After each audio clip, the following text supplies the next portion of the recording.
Hello বন্ধুরা, আমরা beach পয়েন্টে পৌঁছে গেছি অনেক কষ্টে।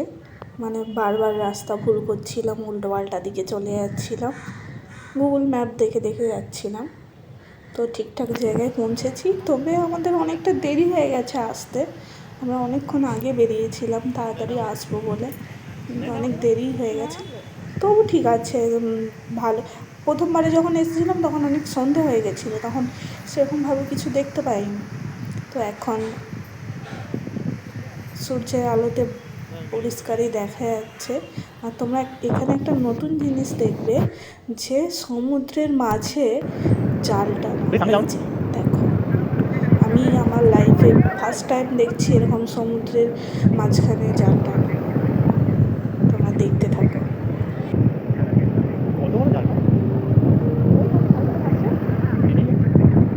তো এখানে আমার হাজব্যান্ডও ছিল, সে আবার আমায় জিজ্ঞেস করছে যে কত বড় জাল গো। সত্যিই অনেক প্রচুর বড় জাল ছিল। আমরা সচরাচর, বিশেষ করে আমি, আমাদের ওখানে মানে আমার বাপের বাড়ির ওখানে নদী আছে, তো নদীতে জাল দেওয়া দেখেছি। এত বড় জাল নয়, ছোটোখাটো জাল। তো নদীতে জাল দেওয়া দেখেছি আমি, এই প্রথম সমুদ্রে জাল দেওয়া দেখছি। আর ওদের ওখানে না নদী না সমুদ্র, কিছুই নেই, ওই ফার্স্ট টাইম এইরকম দেখছে।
তো ওই জাল টানাতে এই ধরনের একটা কাঁটা কাঁটা জাতীয় একটা মাছ পড়েছিল। আমি জানি না এই মাছটার নাম কি।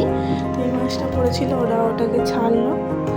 তো তারপরে আমরা ওখানে কিছুক্ষণ ঘুরে বাড়ি আস্তে আস্তে অনেক সন্ধে হয়ে গেছিলো। তো আমরা পাহাড়ের নিচে থেকে নামছিলাম। তো পাহাড়ের নিচে থেকে শহরটা, অ্যাকচুয়ালি এটা পাহাড়ের এরকম নিচে না, লাইটিং পাহাড়ের উপর লাইটিং থেকে না, আমরা অ্যাকচুয়ালি যখন নিচে নামছিলাম প্রত্যেকের বাড়িরই দৃশ্যটা আলো। দেখা যাচ্ছে। তো কত সুন্দর লাগছিল দেখতে। তো সেই জন্য আমি একটু ভিডিও করলাম, ভালো লাগছিল। অ্যাকচুয়ালি ফোনের থেকে সামনে দেখতে আরও বেশি সুন্দর লাগে আমার মনে হয়।